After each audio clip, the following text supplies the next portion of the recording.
सो चलिए इस सेशन की शुरुआत करते हैं। आज के सेशन में हम पढ़ने वाले हैं proof of parallel axis theorem. Proof of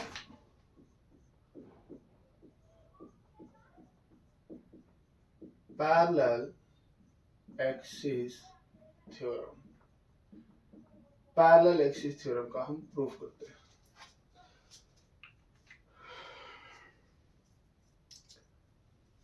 मैं एक बॉडी कंसीडर करता हूं, कोई भी आर्बिट्रेरी शेप का कुछ भी एक बॉडी हमारे पास है, एंड सपोज दैट इसका ये मेरे पास सेंटर ऑफ मास है और इसी सेंटर ऑफ मास पर मैं कोऑर्डिनेट एक्सिस ड्रॉ करता हूं।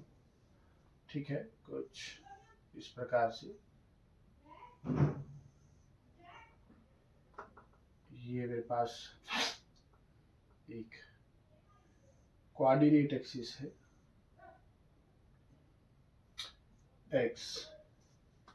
x negative and y negative axis और z एक्सिस। ये मेरे पास z axis, z and z negative axis. ठीक है, चलो एक थोड़ा सा सिमेट्री को करते हैं। सपोज दैट ये मेरे पास x एक्सिस,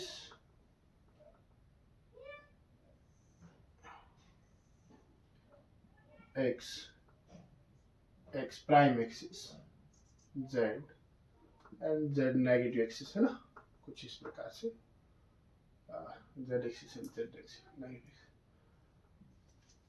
ओके, चलिए शुरू करते हैं। Okay, bye. अगर मैं इसको y एक्सिस पर घुमाता हूं, तो फिर से गड़बड़ हो गया क्या? एक्स वाई, सॉरी भैया, ये मेरे पास y है, ये मेरे पास z है। तो ये कोऑर्डिनेट एक्सिस को हमेशा इस तरह से ही ड्रा कीजिए। जब आप 3 डायमेंशन का करते हैं, 2 डायमेंशन का करते हैं तो सिंपली ऐसा कर दीजिए x एंड y। जब 3 एक्सिस पे करते हैं तो कुछ इस प्रकार से ड्रा कीजिए x, y एंड z। ठीक है, तो ये हमने, अच्छा, अगर मैं इस z एक्सिस के अलोंग इसको एक्सिस मान के z एक्सिस पर इसको घुमाता हूं, इस बॉडी को घुमाता हूं, तो इसका कुछ मोमेंट ऑफ इनर्शिया होगा, and let us suppose that is I Z, है ना। कुछ मोमेंट ऑफ इनर्शिया है which is I Z, and the whole mass of the body is m। Total mass of the body हमारे पास m है। ठीक है, चलिए, पैरेलल एक्सिस थ्योरम क्या कहता है कि अगर z एक्सिस के पैरेलली में एक और एक्सिस यहाँ पे रख दूं, z एक्सिस के पैरेलली अगर मैं एक और एक्सिस यहाँ पे ड्रा करता हूँ कुछ इस प्रकार से, और इसका हम नाम दे देते हैं, चलो ए बी नाम दे देते हैं। तो ए बी एक्सिस पर अगर मैं इसको अब रोटेट करूं तो moment of inertia about A B कितना होगा, जबकि इन दो एक्सिस के बीच में जो पैरेलल एक्सिस हमारे पास है, इनके बीच का डिस्टेंस अगर हम कुछ भी मान के चलते हैं, d मान के चलो, है ना, d डिस्टेंस है। यहाँ पर भी d होगा, यहाँ पर भी हमारे पास d ही होगा, और ऊपर भी हमारे पास d होगा, है ना। अगर मैं यहाँ पर x एक्सिस को यहाँ पे ड्रा करूं कुछ इस प्रकार से, तो ये भी हमारे पास इन दोनों एक्सिस के बीच का जो ये ब्लैक वाला एक्सिस एंड ब्लू वाला एक्सिस जो है, इनके बीच का डिस्टेंस भी जो होगा वो कितना होगा, d होगा, क्योंकि mutually perpendicular to each other है ना। चलिए, अब कहता है जब मैं यहाँ पर इसको घुमा रहा हूँ आई ए बी के अलोंग, जब मैं इसको घुमाता हूँ तो मोमेंट ऑफ इनर्शिया मेरे पास कितना होता है। कहता है moment of inertia along A B will become equals to moment of inertia along z plus total mass of the body into d square. ये होगा हमारे पास moment of inertia along A B, और यही हमें प्रूफ करना है। ठीक है, इस इक्वेशन को हमें प्रूफ करना है। ओके, चलिए बढ़ते हैं आगे। इस इक्वेशन को प्रूफ करने के लिए मैं क्या करता हूँ, पहले तो एक पॉइंट मास कंसीडर करूंगा और उसको जेड एक्सिस पर घुमा के देखूंगा उसका मोमेंट ऑफ इनर्शिया कितना होगा। फिर उसी पॉइंट मास को अगर मैं ए बी एक्सिस के अलाउंग घुमाऊं तो फिर वो कितना होगा, और मैं टोटल इंटीग्रेट करके इसका total moment of inertia find out करूंगा। ठीक है, चलिए मैं एक पॉइंट मास लेता हूं कुछ इतना दूरी पे, यहां पे ले लेते हैं, ये पॉइंट मास मेरे पास डीएम है और इसका जो डिस्टेंस है, suppose that from the axis of rotation, इसका जो डिस्टेंस है let us suppose that it is R. जब मैं इस बॉडी को जेड एक्सिस के अलांग घुमाऊंगा तो ये आर डिस्टेंस को फिक्स रख के एक सर्कुलर पाथ अटेन करेगा कुछ इस प्रकार से, है ना।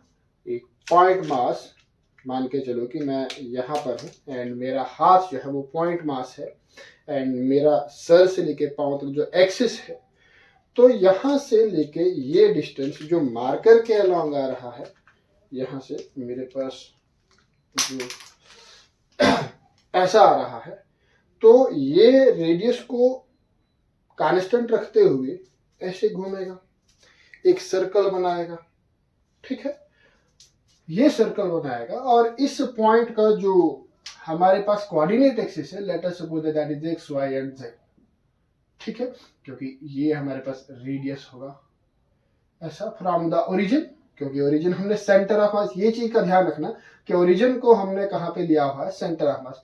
जरूरी नहीं है कि सेंटर ऑफ मास पे आप इसको कंसीडर करो, बाकी जगह पर भी इसको आप कंसीडर कर सकते हैं, लेकिन होगा क्या अगर इसको आगे पीछे आपने शिफ्ट कर दिया तो आपको थोड़ा सा प्रॉब्लम होगा इसको सॉल्व करने में। ठीक है, अच्छा चलो, तो ये रेडियस को हमें आर का पता करना कि आर कितना होगा।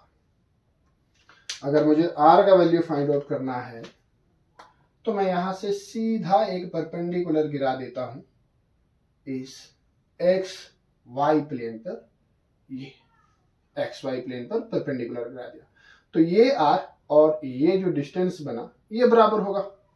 यहां से मैं आर का वैल्यू निकालना चाहता हूं तो यहां से परपेंडिकुलर गिरा दिया किसके ऊपर, सर एक्स एक्सिस के ऊपर, from this point two this point. तो यहाँ पर ये क्या बनेगा, एक राइट एंगल ट्राइंगल बनेगा। ध्यान देना, ये हमारे पास पॉइंट ये है, ये मेरे पास प्लेन है, पॉइंट यहाँ पर है, यहाँ से परपेंडिकुलर गिरा रहा हूं तो यहाँ से ये हमारे पास कुछ इस प्रकार का राइट एंगल ट्राइंगल बनेगा। तो अगर मैं यहाँ से इस आर का वैल्यू निकालूं तो आर का वैल्यू कितना होगा, देखिए ये हमारे पास y के बराबर है तो ये भी y के बराबर होगा, क्योंकि ये कुछ इस प्रकार से बनेगा, है ना। ये अगर y है तो ये भी मेरे पास कितना होगा, y होगा। और अगर ये x है, अगर ये x है तो ये भी मेरे पास कितना होगा, x होगा। ठीक है, इस पॉइंट का डायग्राम हम यहाँ पे बना रहे हैं। ठीक है, ऐसा। तो भाई r का वैल्यू कितना होगा, पाइथागोरस थ्योरम लगा के r square will become is equal to x square plus y square, है ना। इस पॉइंट का जो रेडियस होगा from the axis of rotation वो किसके बराबर होगा, x square plus y square के बराबर, क्योंकि ये जो पॉइंट घूमेगा ये xy प्लेन में ऐसे से घूमेगा। ठीक है, तो x एक्सिस पर इसका डायरेक्शन एंड y एक्सिस पे इसका जो कोऑर्डिनेट एक्सिस है तो उसके बराबर होगा। तो moment of inertia, therefore moment of inertia of dm मास का जो होगा वो छोटा सा होगा, di will become is equal to mr square, what is m, that is dm, r square का वैल्यू कितना है, x square plus y square. तो sir total moment of inertia क्या होगा, टोटल मोमेंट ऑफ इनर्शिया अगर हमें निकालना होगा पूरी बॉडी का तो हमें इसको dm को क्या करना होगा, इंटीग्रेट करना होगा।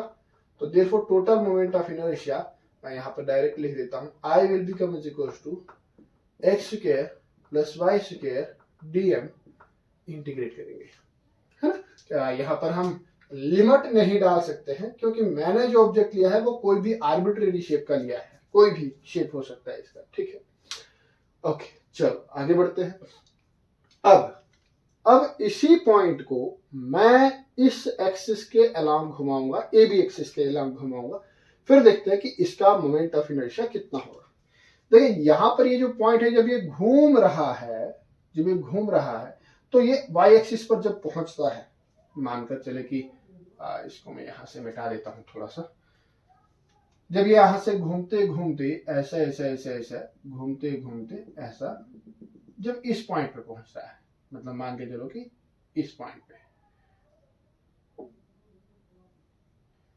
अब ये मैंने इस पॉइंट पे इसलिए ड्रा किया है क्योंकि यहां से हमें अनुमान लगाना आसान है कि इस पॉइंट से, इस एक्सेस से अब कितना रेडियस पर ये घूमेगा, है ना, कितना रेडियस पर ये घूमेगा, ऐसे घूम रहा है। तो इस पॉइंट से जब डीएम मेरे पास यहां पर है, डीएम मेरे पास यहां पर है, तो यहां से इस एक्सिस के बीच का जो डिस्टेंस होगा वो कितना होगा, वो डिस्टेंस होगा यहां से यहां तक कितना है, दैट विल बी आर, है ना, और ये आर किसके पैरेलल में है, वाई के ऊपर, ये तो ये वाई होगा, ठीक है, वाई, और फिर यहां से यहां तक ये कितना होगा सर, ये होगा मेरे पास डी, तो वाई एक्सिस पे इसका होगा वाई प्लस डी, ठीक है, वाई प्लस डी, है ना, और हमारे पास दूसरा मेरे पास कौन सा है, एक्स एक्सिस पे, तो एक्स एक्सिस पे देखते हैं इसका कितना होगा, तो एक होगा इसका sir y plus D, Y plus D क्यों होगा, आई होप कि क्लियर हुआ होगा, नहीं हुआ है तो चलो देख लो भैया, ये पॉइंट मास है, पहले एक्सिस पर ये रेडियस इसका था, अब ये ऐसा घूमा, ठीक है, ऐसा घूमा, अब मैंने क्या किया, दूसरा एक्सिस ले लिया, लेकिन दूसरा एक्सिस कुछ डिस्टेंस पर दूर है, अभी पहला एक्सिस यहाँ पर है, याद रखना है पहला एक्सिस यहाँ पर है, दूसरा एक्सिस यहाँ पर है, मैं जहां पर खड़ा हूं पहला एक्सिस यहाँ था, अब दूसरा एक्सिस यहाँ पर है, तो ये डिस्टेंस होगा y और प्लस डी, ठीक है, तो यहां से अगर मैं यहां पे ड्रा करता हूं, इसको यहां पे ड्रा करता हूं, ठीक है, so this will B y and this will B d, अब ये ऐसा यहां पर y प्लस डी पर आके ऐसा घूमेगा, तो ये जो पॉइंट होगा ये थोड़ा बड़ा सर्कल लेगा, ऐसा घूमेगा, ठीक है, और इसका मोमेंट ऑफ इनर्शिया भी ज्यादा होगा। अब भाई, अब अगर r का वैल्यू हम निकालते हैं तो अब r का वैल्यू कितना होगा, मतलब यहां से कुछ इस प्रकार से यहां तक, ठीक है, यहां से यहां तक, तो ये जो r डैश है, r डैश का वैल्यू कितना होगा, देखिए ये जो डिस्टेंस है यहां से यहां तक, ये कितना आया, डी प्लस वाई, और ये जो डिस्टेंस है ये चेंज नहीं होगा, क्योंकि ये value,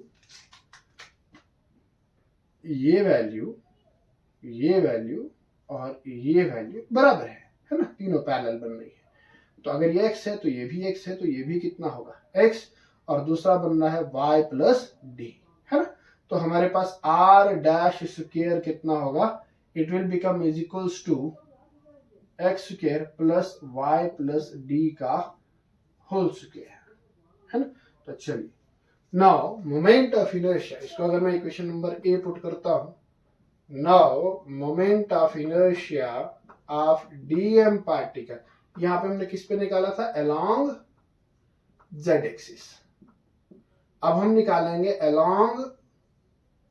along A B axis पर, ए बी एक्सिस पर कितना है, तो ए बी एक्सिस पर कितना है, D I along A B, ये हमारे पास क्या निकला है, अलोंग जेड निकला हुआ है, D A along A B, ये कितना होगा sir, this will be D M multiply by radius का स्क्वायर, तो रेडियस का स्क्वायर हमारे पास ये आया है value, it will be X square plus Y plus D का होल स्क्वायर, ठीक है, इसको सॉल्व कीजिए, D M X square plus Y square plus D square plus 2 times Y into D, है ना, तो चलिए डीएम, इसका कुछ वैल्यू देखिए, एक्स और वाई यहाँ पर है, एक्स और वाई में इसको ले लेता हूँ, बाकी ये चीजें उधर शिफ्ट करते हैं, तो X square plus Y square plus D square plus 2y into D, bracket खोल दीजिए, डीएम अंदर डाल दीजिए,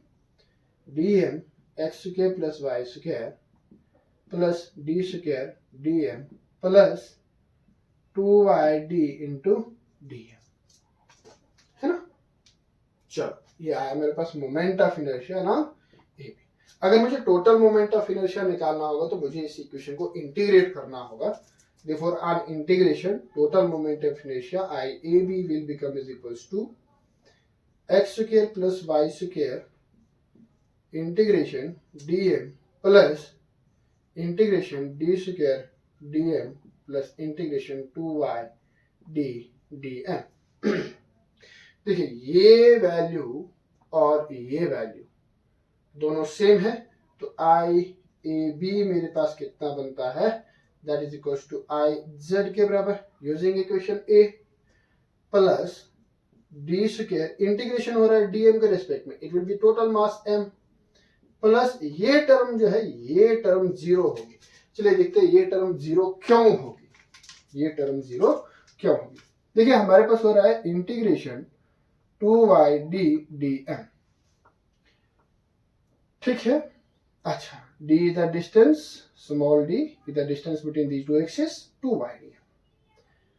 ध्यान दो हमने स्टार्टिंग में कहा क्या था कि इस ये जो coordinate axis x y z axis जो हमने ड्रॉ किया है ये कुछ इस प्रकार से ड्रॉ किया है ताकि ये सेंटर ऑफ मास से पास हो, सेंटर ऑफ मास से पास हो। अगर इस सेंटर ऑफ मास से पास हो रहा है तो y एट सेंटर ऑफ मास कितना है, इक्वल्स टू 0 है ना। कोऑर्डिनेट एक्सिस से अगर ये पॉइंट dm पॉइंट जो है ये सेंटर ऑफ मास पे लाई कर रहा है तो y कितना हो जाएगा, सेंटर ऑफ मास पे 0।